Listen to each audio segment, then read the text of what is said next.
Always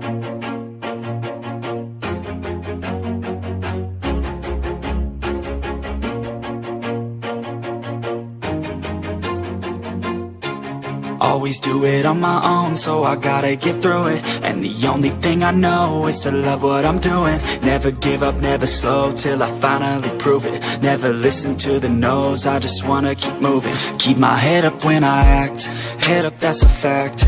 Never looking back, I'ma keep myself on track. Keep my head up, staying strong, always moving on. Feel I don't belong, tell my thoughts to move along. Push myself to be the best, die with no regrets. Live with every breath, see my message start to spread. And I had so many dreams, then you hit your teens. Life ain't really what it seems, try to find out what it means. Always do it on my own, so I gotta get through it. And the only thing I know is to love what I'm doing. Never give up, never slow, till I finally prove it. Never listen to the no's, I just wanna keep moving. Yeah, I put out all this art, it's my only medicine. Yeah, everything I do, I'm just being genuine. Yeah, I'm sick of being screwed, feel my own adrenaline. Yeah, I do just what I do, and I hope you let me in, yeah.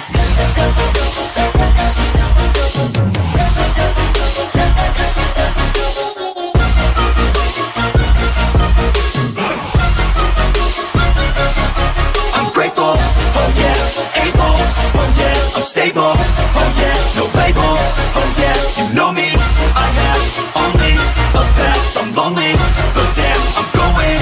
I don't want no fake love, I want the real stuff. Everybody listen up, cause I'll only say it once. I'm gonna show you all the path, if you want it bad. I'm gonna show you where it's at, yeah, how you can get it back. Yeah, cause I ain't never done, I'll be number one. Working hella hard until I get just what I want, yeah. Rises like the sun, yeah, fatal like a gun. Shooters gonna shoot and I'm gonna shoot until I fall, yeah. Always do it on my own, so I gotta get through it. And the only thing I know is to love what I'm doing. Never give up, never slow, till I finally prove it. Never listen to the no's, I just wanna keep moving. Yeah, I put out all this art, it's my only medicine. Yeah, everything I do, I'm just being genuine. Yeah, I'm sick of being screwed, feel my own adrenaline. Yeah, I do just what I do, and I hope you let me in, yeah.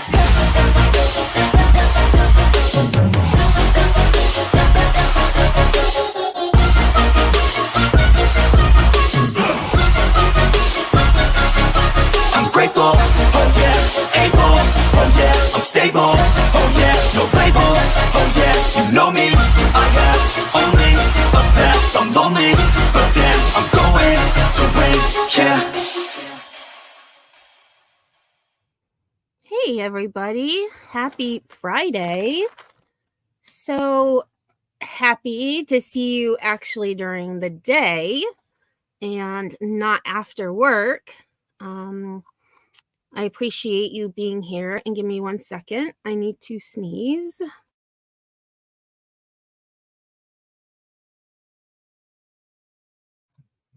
Or maybe not. I feel like I have to. So I may mute quickly, but maybe it's gone away. Hey Gina, how are you? Shauna? AMAC, and I saw you say hi to Sinner, but I don't see Sinner. Hey AMAC. Candy Kitten, good morning everyone listening in from the office. Haven't heard about this case. Wow. Yes. And Lynn, I have not heard of Gabriella Dixon. However, I did write her name and the city down as well as the date.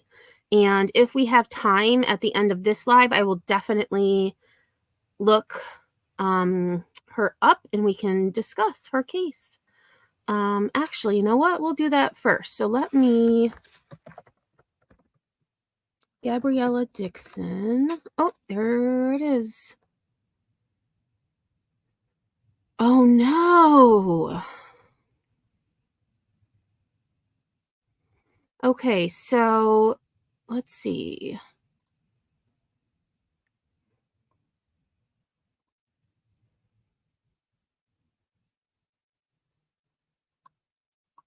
So it says an 18-year-old has been, wait a minute. She was 18. They have a possible suspect in jail. Okay, so we will actually take a look at that at the end of the live. And yeah, thank you for sharing that. So I actually have 3 different stories that we're going to discuss today. The thumbnail was of a story I saw just, in my YouTube feed of a homeless man who was looking for returnables, and he discovered a bag that he believed was human remains. So he called law enforcement, and it turns out that it was human remains. And this another man has been arrested because his wife and her parents are missing. And I've heard, well, I haven't heard, I've read that he is actually the son of a Hollywood heavy hitter. So it will be an interesting story to talk about. I also have a story of a nurse who had been arrested several years ago for giving her patients an overdose of insulin, causing many to die. There was one who survived. And just recently, she has been charged with an additional, I believe it's 17 deaths. So that's the first story we're going to talk about. Then there was another story of a girl who was found deceased in an airport parking garage, and they have released the name and photo of the man that they are looking for. They believe he has fled to Kenya. So we'll talk about that. And then finally, at the end of the live, we will talk about Gabriella Dixon. So thank you so much for letting me know that, Lynn. I heard about it on Alex Erickson channel. Oh, okay. Well, I mean, that's good. I mean, any cases that you all, would like me to talk about. Again, my time is a little bit more limited now that I'm back at work, and I apologize greatly. I have not responded to emails in a really long time, and I have, my plan is to, once I get grades done tomorrow, my goal is to just sit and go through emails and, get some things together of those that, you've shared with me, because, I always say, oh, email me. And then I've just been, I just haven't had time. Thank you, Sunnyside. I'm glad to be live as well.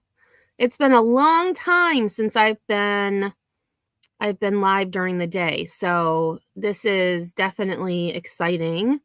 And I actually have 2 more live scheduled. I don't know if I'm going to make it for the third one, but I'm going to try, because I'll be able to take naps today. So I should be able to hold out until my last live. Bertha did go live today. I did do a very short clip video that I released this morning about what she believes the legal fees are being used for against Queen Bee.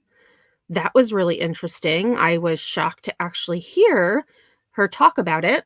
And then there's a few other things that I didn't clip that I'm just going to talk about. So that's at 4:30. And then at 9:30, I will have a special guest with me on panel, I hope. And we're going to do a late night words on stream to see if we can beat level 20, because we beat level 18 yesterday. And so now our goal is level 20. Hey, Spitfire, how's it going? In a rabbit hole on Walmart. Well, that can happen for sure. My TA actually introduced me to Shein, Shein, which is similar to Temu. However, I never really got into Temu. I did download Temu's app, but it's just not as aesthetic to me as Shein. So I've bought things that I don't really need. However, I have bought some clothing from Shein, and it's actually, for being so inexpensive, it's actually really nice. Like it's good quality in my opinion. So yeah, that's what I get into a rabbit hole when I decide, let's see what Shein has today. They keep advertising a child chucker. I can't find it. Oh, like child Chucky? Or did you mean chucker? I don't know what that means, if it's chucker.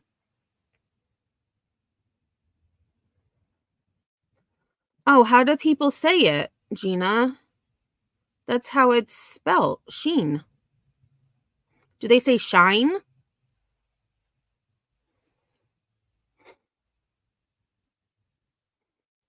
Yeah, I had never heard of it, and then my TA kept coming in with these really cute tops and jackets, and I'm like, "Oh my gosh, I love your, like your sweater or your jacket." "Oh, it's Sheen." And I was like, "Okay, I gotta check this out." No, it shows it tossing a baby. Child chucker. What the heck? Like, who would come up with that? Shein? So it's supposed to be pronounced Shein? I don't know. Sheen, that's how you spell Sheen, so that's how I pronounce it. Shein. Hey, Misha. Yeah, Sunnyside. I know. I do the same thing. But I try not to. So what I'll do is I'll put a bunch of stuff in my cart, and then before I put the order in, I go through and say, okay, do I really need this? Do I really want this? And then usually I will get rid of a few things, but I still buy things I don't need. Oh, I'm not going to change how I say it. It's just like how I say kitten. I mean, that's how you say kitten, is the way I say it. So, all right. So we're going to get started. So the first story that I have is about the nurse who is now being charged with the deaths of several people for giving them an overdose of insulin. Hey, Mistaken Reaper, how are you?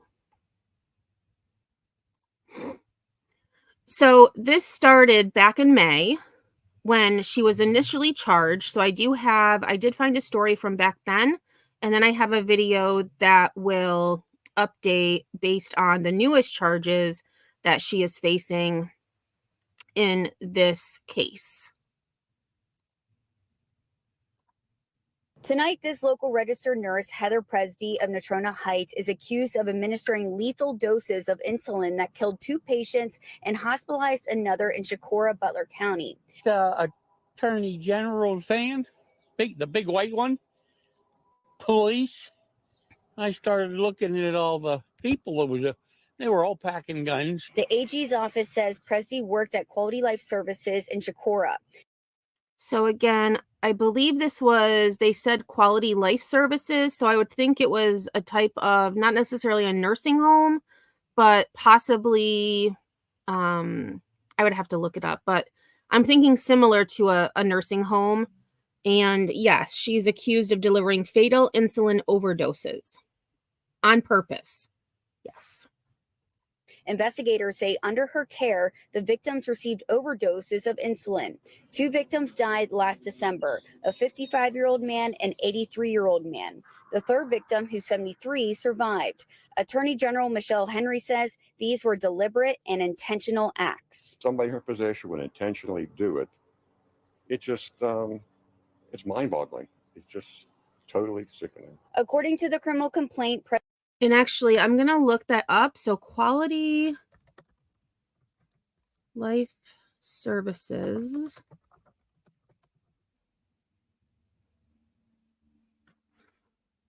It's a nursing home. Okay, so I just looked it up. It is in Chicora, Pennsylvania, which is, let's see if I click on the map.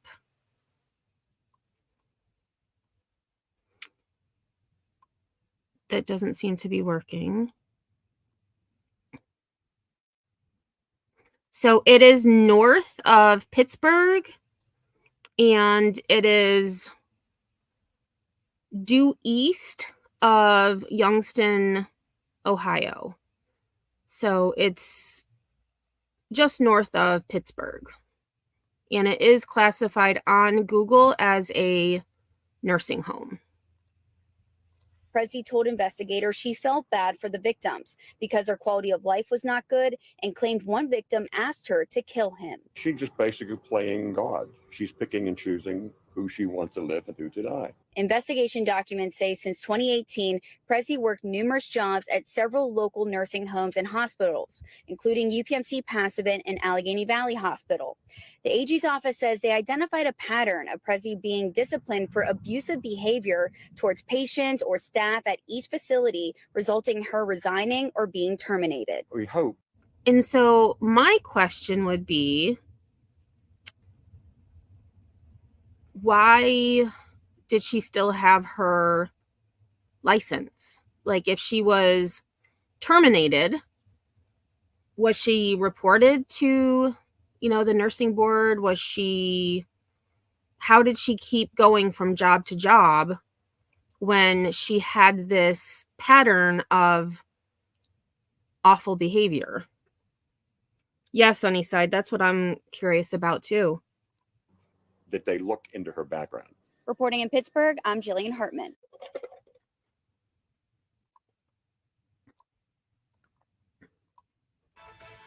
All new tonight, the criminal case against a former nurse in Western Pennsylvania has expanded. Already charged with 2 homicides, Heather Presti is now linked to more than a dozen more fatalities. She reportedly confessed to giving lethal doses of medication to those victims. ABC's Rena Roy has more.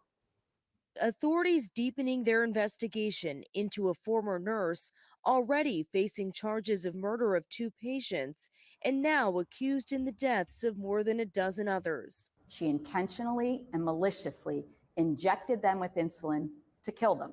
Investigators say Heather Presti. So here she has confessed to attempting to kill 19 people. So back in May of this year, she was charged with 3. 2 unfortunately died, 1 survived, and now she has confessed to attempting to kill nearly 16 more. And that is really scary, because how many patients in the past, based on her bad behavior, were also killed by her hands?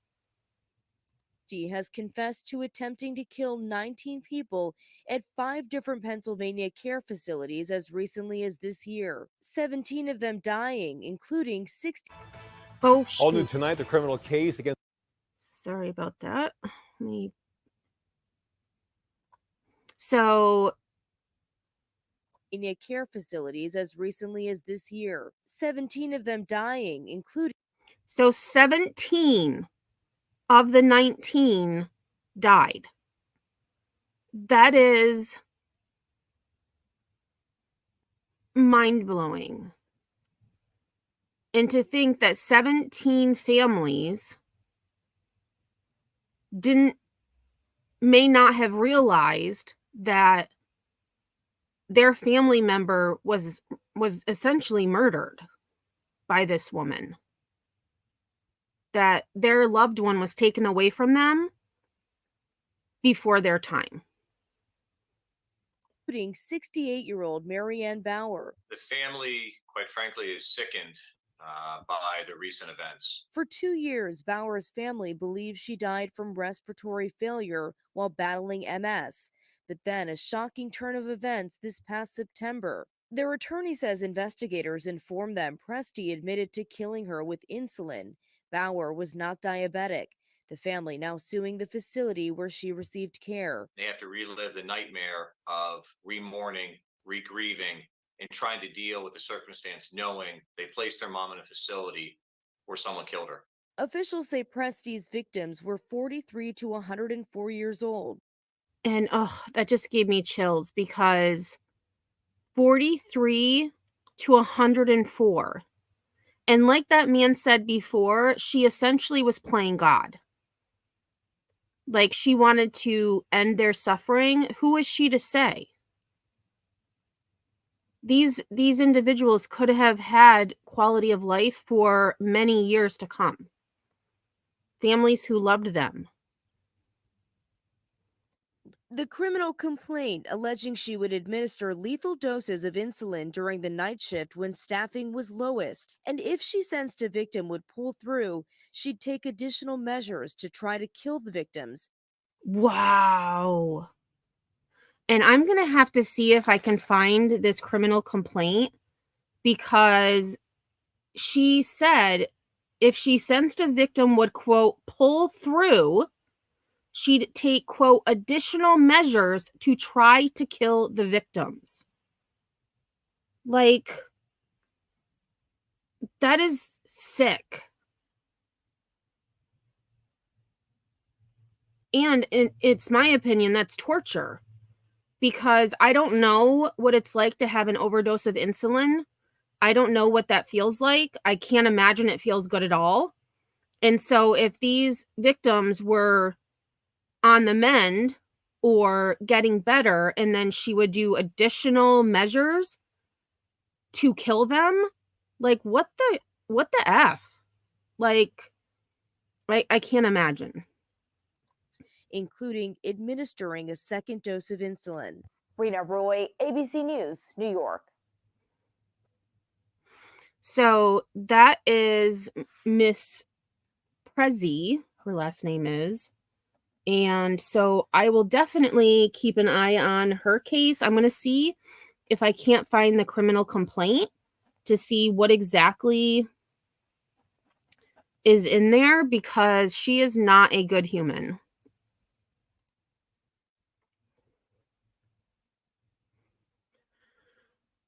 And for those of you coming in, thank you for being here. I much appreciate it. I have missed going live during the day. And so, of course, having today off in honor and observance of Veterans Day tomorrow, I had to come live. So this next story comes out of Boston, where this young girl was found dead at Logan Airport. She had been stabbed. And I believe I have 3 video clips that, from November 2nd through the newest that I could find, just talking about her case. And she, just beautiful girl. Beautiful girl.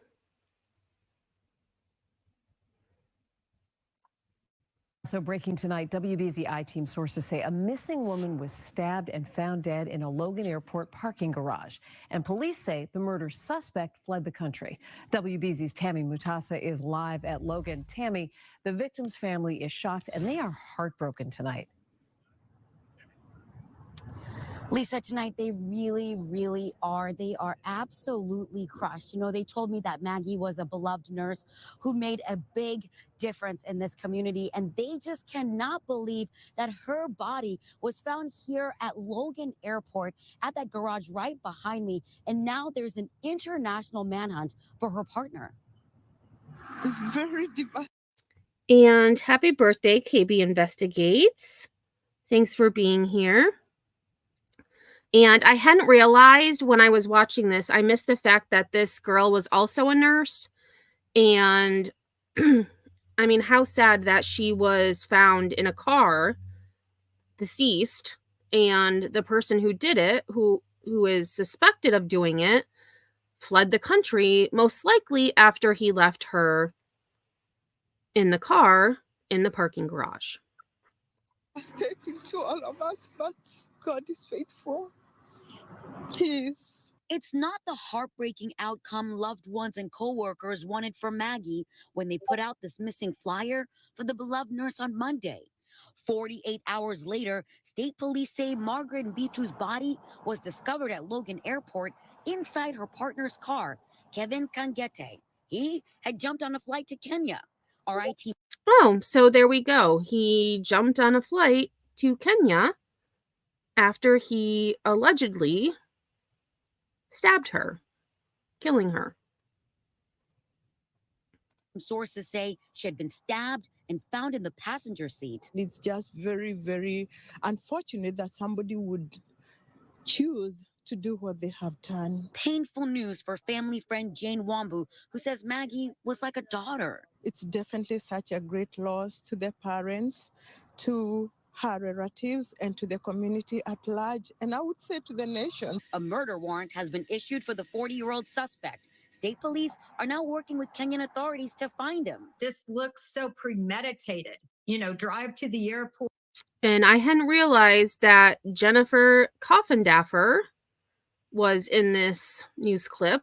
I'm not very much a fan of Jennifer Coffindaffer because she tends to get, you know, she does the media rounds, but to each their own. Or commit a crime and then hop, skip, and jump right onto that plane. The FBI has an international operations office in Kenya's capital, Nairobi. So former FBI Special Agent Jennifer Coffindaffer says it's already likely agents are communicating with local authorities to track down Kangete and extradite him back to face his charges. The United States has an extradition treaty with Kenya. So things look very good in terms of Kenyan authorities cooperating. Maggie's heartbroken work community sent us a statement saying she was warm, caring, and loved by everyone she worked with. We're just praying that the Lord may give the family peace, and above everything, that her culprit, this person, may be arrested. Now, investigators say they'll be looking at surveillance video and cell phone records to try to piece together the timeline from when Maggie went missing to how she ended up here at the airport. Her family friends also tell me that she did work with her mom. That's why her coworkers really wanted to help and get the word out. They hope to get some justice. Live at Logan Airport, Tammy Mutasa, WBZ News. Tammy, thank you. And Wise Angel, I did see your comment. Dr. Shipman, known as Dr. Death, Nurse Beverly Alit, that angel of death, she is serving life without parole. He, I believe, took his own life too. So I'm thinking probably close to what we have in the U.S. as Dr. Kevorkian, who did a lot with assisted suicide. And that was quite a while ago now that I think about it. I hadn't thought about him in some time. But yeah. It's just so sad that, you know. So this next one, Massachusetts homicide investigation extends to Kenya. State police say the man wanted for the Whitman woman's murder boarded a flight to Kenya, and now police are in contact with authorities there to try to take him into custody and bring him back to answer for this crime. Margaret Mbitu was last seen Monday leaving work in Halifax. A missing person flyer with her information was shared widely on social media. The 30-year-old woman was a nurse, according to her employer, loved by everyone and considered a ray of sunshine. Her body was found last night in a vehicle in the central parking garage at Logan Airport. State police say she was the victim of a homicide, though there's no information yet about how she was killed. An arrest warrant has been issued for Kevin Kangete of Lowell, charging him with her homicide. He and the victim are known to each other, according to state police, and they say there is no threat to the public. Live in Whitman, Sarah Conji, WCVB News Center 5.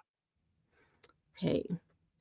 So the last video I have is, so now here he is, Mr. Kevin. So Massachusetts DA releases photo of murder suspect. And again, they believe he has fled to Kenya. The Suffolk County District Attorney just released this photograph of the man wanted for the murder of a Whitman woman whose body was found at Logan Airport. Investigators believe that Kevin Kangate boarded a plane to Kenya, and now they're asking him to turn himself in. He is suspected in the murder of 31-year-old Margaret Mbitu, who has been reported missing by her family on Monday. Her body was found in a car in central parking on Wednesday. Okay, so just a short clip, but again, Kevin Kangethe is wanted in her murder.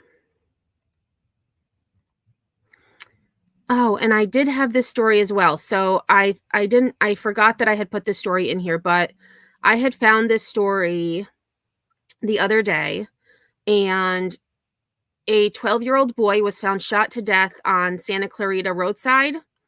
And so I also have a couple of videos in regards to this 12-year-old. They do believe that it is gang related, which I'm interested to hear more details as they come out in regards to whether he was a part of that life or if he was, in essence, collateral damage. So we are going to hear about Willian Ayala. This morning, the death of a 12-year-old boy in the Canyon Country section of the Santa Clarita Valley under investigation. His body was found with a gunshot wound on the side of a road earlier this week. KTLA's Annie Rose Ramos live in Santa Clarita with more. Annie Rose, good morning. Megan and Chris, such a disturbing discovery to be made here in Canyon Country. All of this starting back on Monday early morning. That's when sheriff's deputies were called to a remote road about 3 miles from where I'm standing. I'm standing here. So then Monday, just looking, I believe Monday was the 3rd. Nope, Monday was the 6th. So this was this video was from Wednesday. So on Monday, November 6th is when Williams' body had been found. Here in the city center of Canyon Country, and what they found was a dead body. Well, Sheriff's Department now disclosing that we now know that body belongs to that of a 12-year-old boy named Willian Ayala. All right, we want to go to some images we have of when the deputies responded to that remote area on Monday morning, right around 6:30 a.m. after they received a call for a person down on Sand Canyon Road. And what they found was that body, a single victim suffering from gunshot wounds. You can see in this video that body found on the side of the road there. The fire department pronouncing the victim dead at the scene. And now the sheriff's department. Oh no, Wise Angel. There was an 11-year-old boy killed in the UK the other day too. Ugh. Hey, Wine, Crime, and Mayhem, what's going on? Ugh, it's so sad. Like, and like this poor kid, like just, you can see, you know, I haven't looked at a map of this, but, you know, in this pause, it looks fairly remote, and to just dump him on the side of the road, like, it's so wrong. Hey, Spudler. Department says the victim is 12-year-old Willians Lemus Ayala, found dead according to the medical examiner. All right, this GoFundMe page launching in the wake of the 12-year-old's death. It says this is a difficult time for the Ayala family. We ask that you respect their privacy as they mourn the loss of 12-year-old Willian. You can see donations there being raised to cover the funeral costs and support his family. And we are working to learn more about the circumstances around the death of the 12-year-old. But back here live in the city center, we want to know more about it. But in the meantime, we're hearing from the sheriff's department, who says that homicide investigators are taking an active role in this investigation, and they are looking into whether or not this death is possibly gang related. Reporting live, I'll send it back to you in the studio. And I will put the link to the GoFundMe in the chat. I also have the GoFundMe for Williams' family in the description of this live as well. So we're going to just look at it quickly. So again, the Ayala family. And here's another photo of Willian. They have raised nearly just over $16,000 for him and his family, of a $25,000 goal. And his service, it looks like his service is going to be on November 30th of 2023. And so it says, this is a difficult time for the Ayala family. We ask that you respect their privacy as they mourn the loss of 12-year-old Willian. There is no greater loss for a mother than to lose a child. All donation will go directly to cover the family's needs and Miss Ayala, since she has recently lost her job. The family has been asked by investigators to not comment on the situation. We ask that request be respected and no further questions be asked. And then there's just words of encouragement there.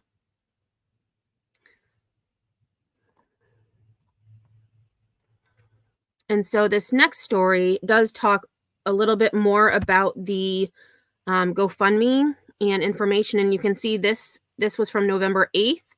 So just in 2 days, they have raised nearly $15,000 for Willian and his mom. Oh, no worries, Wise Angel. He was 15 still. I mean, just so young. Hey, Sinner.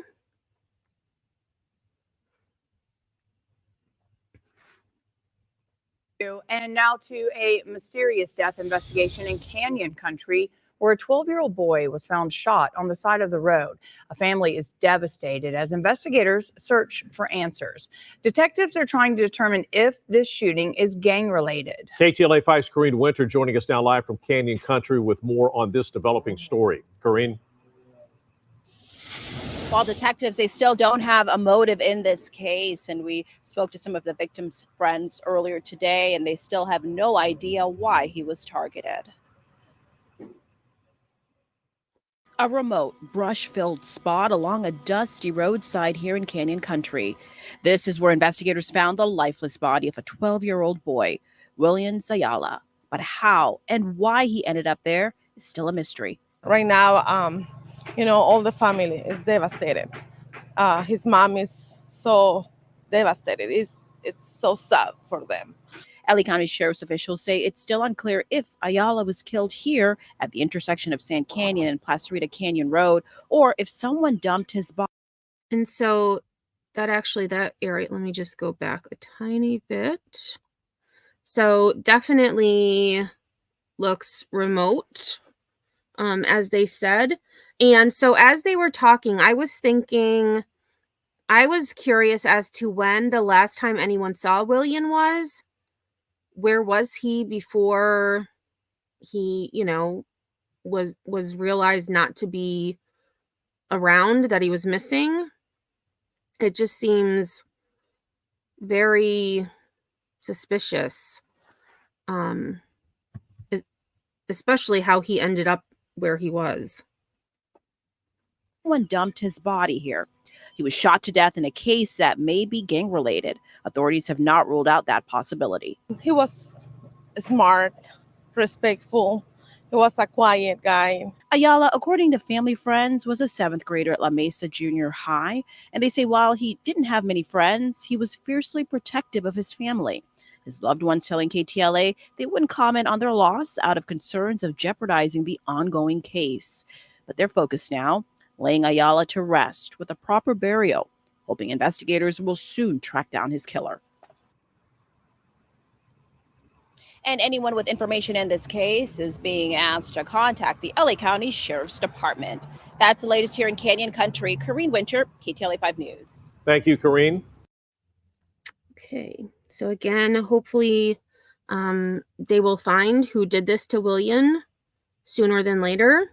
And I will also keep an eye on any updates in his case as well.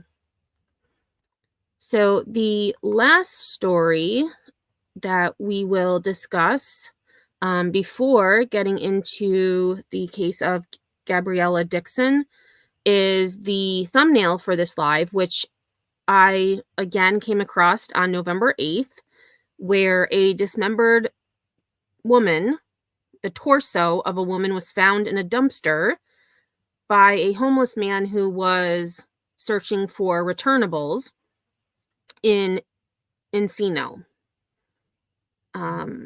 So yes, this has actually taken an interesting turn, in that, again, the man who has been arrested, his name is Sam Haskell, and his father, by the same name, is a Hollywood heavyweight. That is quote from a news source, not by myself. So we're going to take a look at this as well.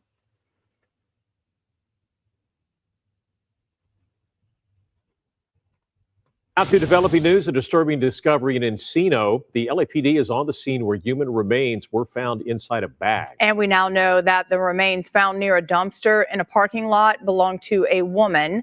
KTLA 5's Jennifer McGraw live in Encino with the very latest. My Jennifer. Lou and Glenn, good evening. Yeah, around 6 o'clock this morning, a man that was going through the garbage looking for recyclables stumbled upon the body. And as it turns out, this is far worse than expected. A grim and gruesome discovery here in this parking lot. And I misspoke. I had said returnables. They said recyclables. I assumed that it was returnables. I don't know if you can return things in California. I just assumed that because in New York, for returning your water and soda bottles, cans, beer cans, etc., you get your 5-cent deposit back. So I'm not sure what that is in California. Officers responded, and they were able to verify that there were human remains inside a black bag. Detective Efren Gutierrez says a woman was found wrapped in a plastic bag and dumped in a duffel bag here in this dumpster. He says, however, there was only a torso found. No other limbs or ways to identify her, who she is, how old she was.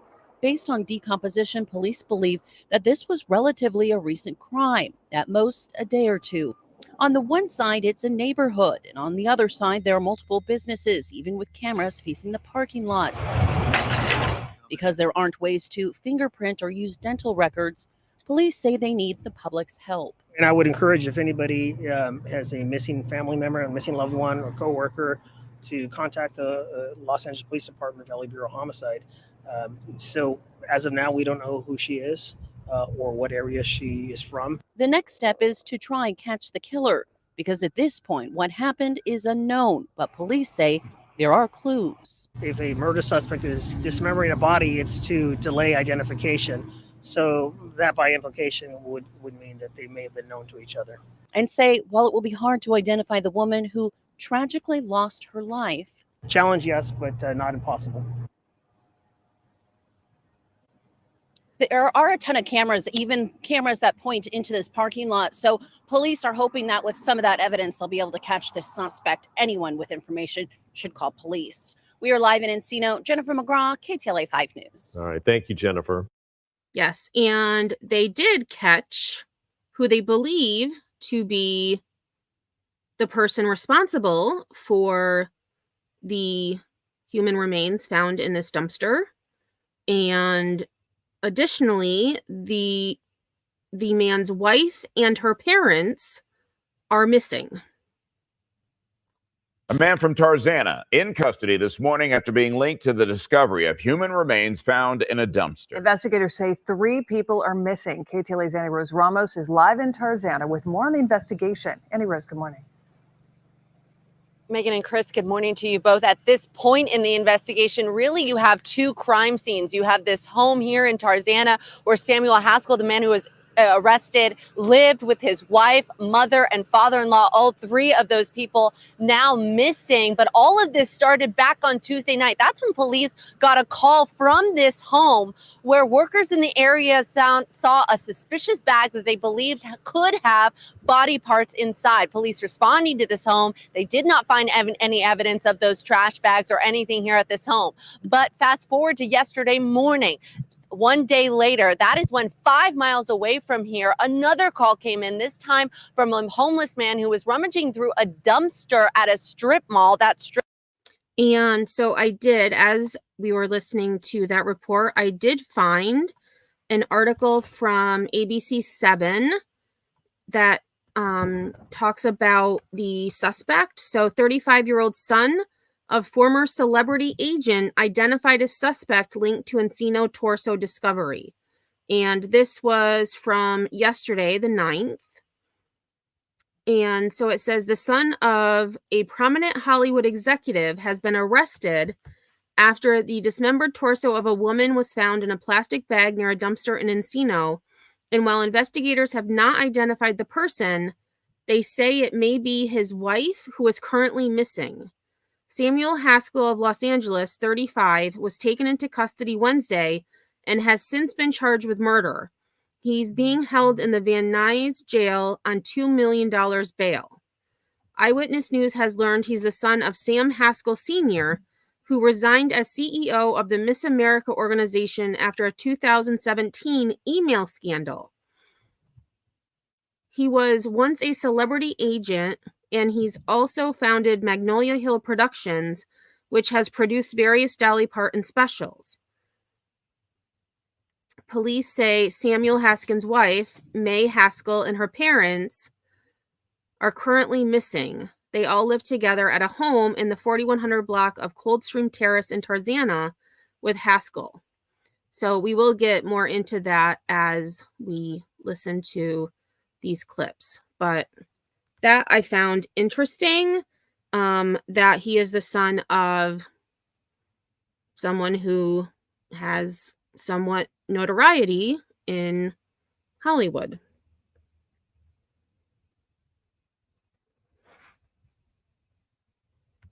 I know, I agree, Jag, that man had to find it. Like, how traumatizing. But, you know, good on him for calling law enforcement immediately and notifying them of, you know, what was found. Strip mall, a parking lot off of Ventura Boulevard and Rubio Avenue, and he discovered what he thought were human remains inside a blast trash bag. Police responding there and finding a human torso inside the bag. Police going through surveillance video from that parking lot and identified a car linked to Samuel Haskell, who lives here off Coldstream Terrace with his family. But when police came back to this home, Samuel's wife, mother, and father-in-law were missing. All right, we have images of the three people who are missing that we want to show you right now. Those three people are Mai Haskell, wife of Samuel Haskell. And actually, let me just back up a little bit and take off closed captioning. So there is Maya Haskell. So that is the wife of the alleged suspect.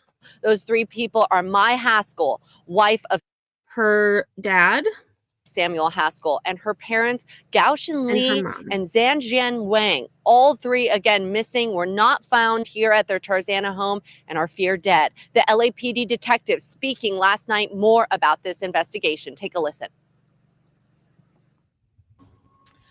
So, Cindy Sparks, I have read about that story. It was they were all found deceased. Sorry, I'm losing my train of thought.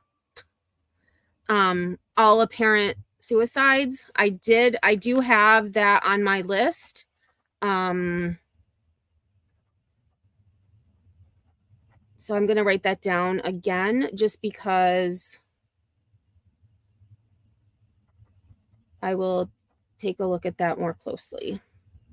The reason we're concerned with their whereabouts is they would normally be home during these hours. Attempts have been made to contact them by telephone, by cell phone. No answer. Same with May. She is unaccounted for. And attempts have been made to call her phone. Still no answer.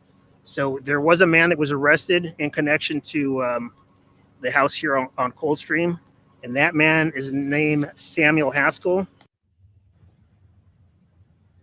35-year-old Samuel Haskell was arrested yesterday at around 11:30 in the morning at the Tarzana Mall and booked on suspicion of murder and being held on $2 million bail. Police then turning his home on the 4100 block of Coldstream Terrace into a crime scene. Police also revealing the home officers at the home. Officers did find blood and other items they say are evidence of a crime, but no sign of the three people who are now missing. Now back. And so, again, he is being held on suspicion of murder due to evidence found within the home that includes blood evidence.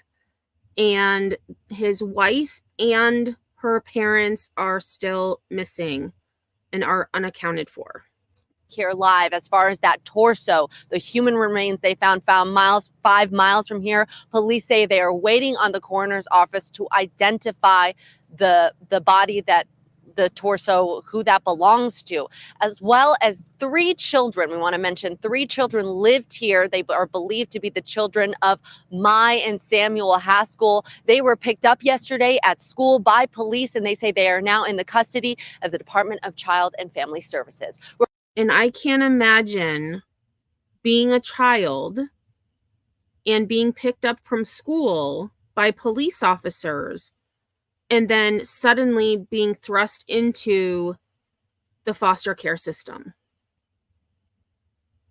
Reporting live, I'll send it back to you in the studio. Just so terrible. Yeah, I actually have watched the Don't F with Cats, and I had to skip quite a bit of it because it was so, like, it was traumatizing. But it was actually a really good documentary. I had to skip a lot of it because I couldn't handle it. Other top story tonight. It's heartbreaking. Yes, neighbors are upset over a grim discovery in a dumpster in Encino. And tonight, a man is in jail accused of murder. Good evening. You are watching KCAL News at 6 on CBS Los Angeles. I'm Pat Harvey. Police found a woman's dismembered body in a trash bin, and they have arrested a man for that killing. KCAL News reporter Jasmine Veal has more on the investigation and what we're learning about the family. Lovely family. But your reaction is devastating. Neighbor Anna Marie Griffin lit a candle at the front door of this Tarzana home Thursday, where 37-year-old Mai Haskell lived with her husband, 3 kids, and her parents. Police say Haskell, her father, Goshuan Lee, and mother, Yang Xing Wang, are now missing. Officers arrested her husband, Samuel Haskell, Wednesday on suspicion of murder in connection with a woman's dismembered torso found 6 miles away in this Encino trash bin. So Don't F with Cats is about, I don't even, like, it bothers me to even say it. There was a viral video that showed a man, a boy, who killed a kitten. I'm not going to say how because it's awful. And so the internet wanted to find out who this person was, who would do such a vile and horrific thing. So it talked about the birth of internet sleuths and how they were able to identify who this person was that tortured this kitten. Yes. It's rough. Detectives have not yet confirmed her identity. That woman that's missing, Grandma, I don't know what we're praying for her to survive, to live, to know what happened. She limped up the street recovering from a stroke. It's still unclear how long those remains had been here in this dumpster, or even how long ago that victim may have died. But investigators say they believe the killing took place within the last few days. We have a lot of cameras in our house, and they were taking our footage yesterday. Neighbors who did not want to be identified say they gave police security cam video that appeared to show the husband taking stuff to the trunk of his car earlier this week. After searching the home, detectives say they found blood evidence. It was video evidence from the scene that led them back to this home. Sunday night, I saw the grandmother walking. People living in this quiet. And so she's saying that woman said Sunday night, which would have been the 5th. The grandma, or the woman's mom, the wife's mom, was seen walking. Hilltop neighborhoods say nothing seemed out of the ordinary with the family who moved in a couple of years ago. Police say they located the Haskells' 3 children who are now being cared for by family members. Someone took them to school. Okay, so that's actually good news. They're now being taken care of by family members, not the foster care system. So that's definitely good news. Team Brittany says, I had to skip the graphic parts you're talking about as well. It's a rough thing to watch, but people need to listen up and wake up to the evil that walks among us. I agree. I'm not naive to the fact that there is disgusting and like really awful things that happen in this world. But I try not to think about it because it just makes me so upset and sick that yeah. But believe me, even years ago, this was when I was in college, the seal hunt in Canada, where it is a yearly event where people kill harp seals on purpose to, make product out of them.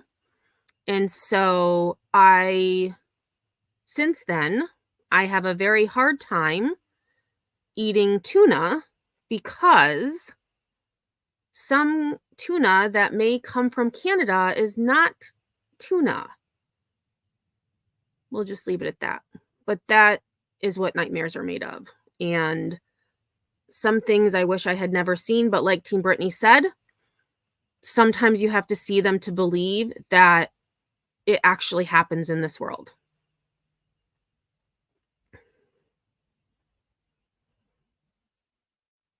Yeah, Team Brittany. Yeah, it's just, I can't.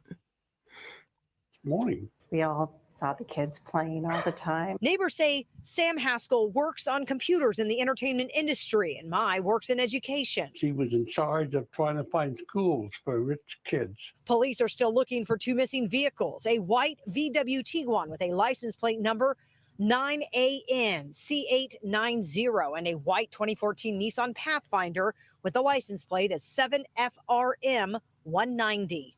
In Tarzana, Jasmine Veal, KCAL News. Okay, and the last video I have does have photos of what they believe the vehicles look like. And hey, Scorpio Sting.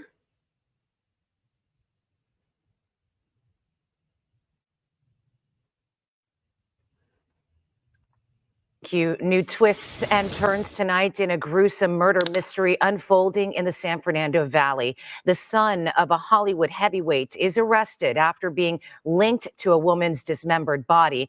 And now the search is on to locate other potential victims who are currently missing. KTLA's Rick Chambers live in Tarzana with the latest on a shocking crime. Rick. Yeah, Micah, that murder suspect you're talking about who's being held without bail tonight is named Sam Haskell. He lives in the home that you see behind me. It's where detectives say earlier this week somebody was murdered and dismembered. And Mr. Haskell's wife and in-laws are still missing. They're such wonderful, warm people. A neighbor refers to May Haskell and her parents, who disappeared from this Tarzana home 3 days ago and may have been killed. All three are missing. Okay, so 3 days ago would have been the 7th. So the mom was last seen walking on the 5th. So somewhere between the 5th and the 7th is when they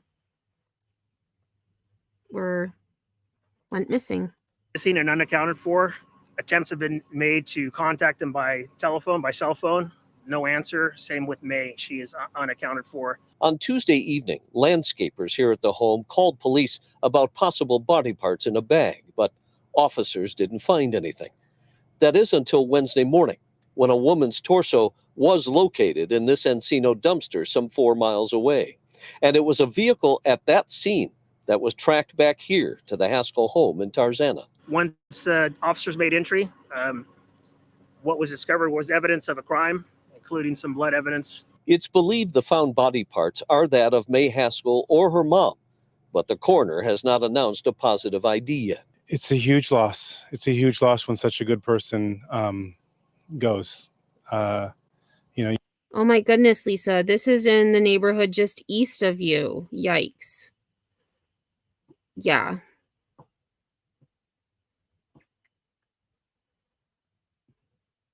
You feel it in your soul. I think about her every day, and I'm very, very, very saddened by it. May's 35-year-old husband, Samuel Haskell, has been arrested and charged with murder. His father is a well-known Hollywood agent and producer of the same name. Detectives, though, also looking for two missing SUVs, a white VW Tiguan license. All right, so here is the first car, the white Volkswagen Tiguan with that license plate. 9 ANC 890, and a white Nissan Pathfinder, license. And then the white Nissan Pathfinder. 7 FRM 190. The missing parents were last seen in one of those vehicles. But what may have prompted such a vicious crime in such a serene neighborhood is still unknown. And a lovely mom and a hardworking lady and loved her parents. It's heartbreaking. And what makes all of this even worse is that the couple has 3 young sons who had to be collected from their various schools. They're staying tonight with other family members. In Tarzana, I'm Rick Chambers. Guys, I'll throw it back to you in Hollywood. Rick, thank you. So again, those are the stories that I had for you today. And as I had said at the beginning, I don't know if Lynn is still here, but I am going to, the last thing we're going to talk about is Gabriella Dixon. And so I did find an updated article on her case. So here, this is from 13 WMAZ. And again, this is from Macon, Georgia.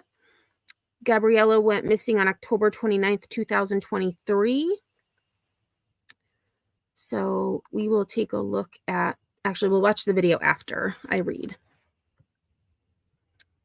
So this was updated on November 8th, so 2 days ago. A month before Gabriella Dixon disappeared, warrants say the father of her children choked her, pointed a gun at her, and threatened to kill her. 3 weeks before that, another warrant says Reginald Haars fired shots at Dixon's car. Harris made a first appearance Wednesday afternoon in the Macon-Bibb County Magistrate Court on 4 domestic violence charges. Harris has not been charged in connection with Dixon's disappearance. He is charged with terroristic threats and acts and 3 counts of aggravated assault.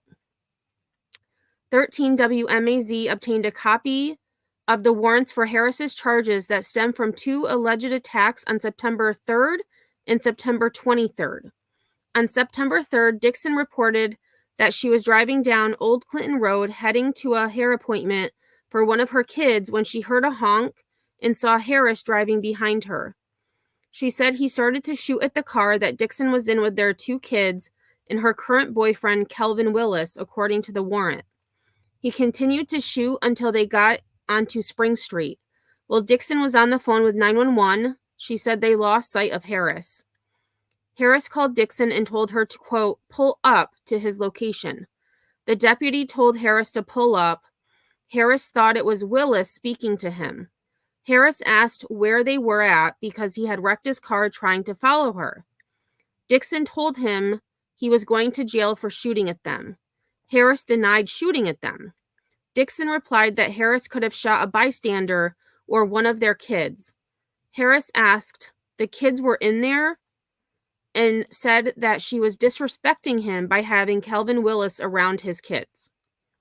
Dixon showed the deputy a series of text messages between herself and Harris leading up to the alleged shooting. One text said, don't be surprised when I knock on the door.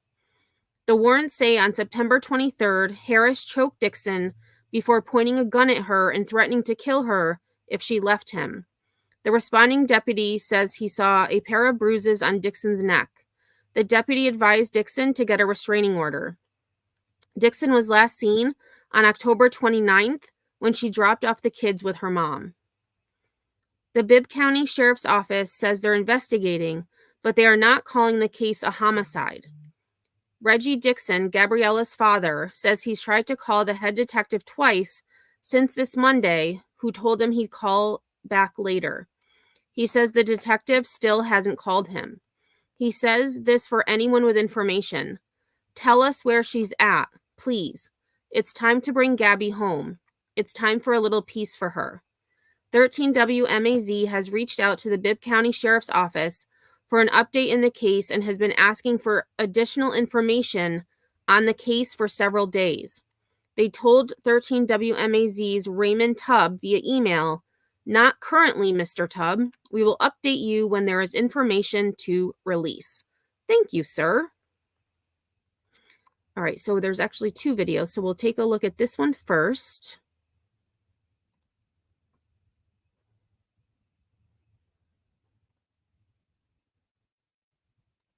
And there is volume, but I'm not sure why we can't hear anything on the ad. Continuing coverage on 18-year-old Gabriella Dixon, who's been missing for 8 days. The Bibb County Sheriff's Office says they are investigating, but they are not calling the case a homicide. Jessica Chow spoke with Dixon's father about what they say and heard before she disappeared. The last time Reggie Dixon saw his daughter Gabriella was on Friday, October 27th. She had been staying with him and he had just helped her move into her new apartment. She's really excited about moving in. So again, there is a photo of Gabriella. And again, she is 18.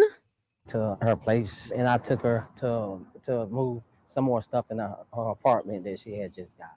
Dixon says the last time Gabriella's mother, Gabby Searcy, last saw her was on Sunday the 29th. Searcy was picking up her daughter's kids. Because she used to babysit the babies while she's at work. Dixon says Searcy had dropped off her grandchildren with their father that same Sunday. Then on Monday, the next day, the dad had brought the kids back over there. Dixon says that's when his 2-year-old grandchild told Searcy she saw her mother laying in blood. He says, oh gosh. So the baby told her grandmother that she saw her mom laying in blood. See ya. Let's go, Brandon. Thanks for stopping in. Searcy tried texting Gabriella that Monday, and Gabriella did not respond. Even when she dropped the babies off to my ex-wife or to me or her sisters, she'll call to check on her babies. Like, Dad, I'm doing this, how my baby's doing. That let me know that something wasn't right, because that's something she don't do. That's totally out of character. By Tuesday, Halloween, Dixon says Searcy had called Gabriella's job and family, and still no one had heard from her. Then they called the Bibb Sheriff's Office. 3 o'clock, maybe. The police, they took the report and they gave my ex-wife a phone number, the head detective. Dixon says he's tried to call the head detective twice since this Monday, who told him he'd call him back later. Dixon says the detective has not. He says for anyone with information, tell us where she is, please. It's time to bring Gabby home. It's time for a little peace for her. In Macon, Jessica Chaw, 13 WMAZ News. Okay, and so let me go down to this other video. We'll take a look. Continuing coverage on 18-year-old Gabriella Dixon, who's been missing for 8 days. The Bibb County Sheriff's Office says they are investigating, but they are not calling the case a homicide. Jessica Chow spoke with Dixon's father about what they say and heard before she disappeared. The last time Reggie Dixon saw his daughter Gabriella. Okay, so I believe this is the same video, just from YouTube. So we're going to move instead then to this story, which also talks about a possible suspect being in jail on separate charges. So again, this is Reginald Harris. Macon 18-year-old has been missing for 8 days. Now a possible suspect is in jail on separate charges. According to jail records, Reginald Harris was arrested at around 2 p.m. on Tuesday. He is not charged in Dixon's case yet. He is in jail on separate charges. And this was from November 7th, updated at 8:21 p.m. Eastern. A possible suspect in the disappearance of Gabriella Dixon has been arrested, but he does not yet face charges in Dixon's disappearance. Previously, the Bibb County Sheriff's Office had labeled Reginald Harris, the father of Dixon's children, as a, quote, possible suspect in the case due to his past with Dixon and testimonial evidence, the family told the investigator. Now, Harris is in jail on 4 outstanding charges against him. Among those charges, he faces a count of family violence. In particular, he faces a misdemeanor battery charge. Additionally, Harris is charged with terroristic threats, an acts, and 2 counts of aggravated assault. However, while Harris was being labeled as a possible suspect in Dixon's disappearance, the sheriff's office notes that he has not been charged on any charges related to Dixon's disappearance. They have not provided any updates on Dixon's disappearance. According to his jail records, Harris was arrested at around 2 p.m. by the Bibb County Sheriff's Office. Jessica Choss from 13 WMAZ spoke to Dixon's father earlier on Tuesday about her disappearance. And again, that was what we just watched. So again, not a lot of information out there. And it seems like police are being tight-lipped on the situation. So, oh, you're welcome, Lynn. Thank you for telling me about her, because I would not have known. So, yes, don't forget to hit the like or dislike. Engagement is engagement. So, I want to thank everyone for being here. Hey, I'm a baffled. Thanks for popping in. I appreciate you all. I will be live again at 4:30 talking about Bertha, because Bertha seems to be talking a whole lot lately. And yeah, she doesn't know when to stop. So I hope to see you all later today. But if not, have a great rest of your day. And until next time, I will see you all on the flip side.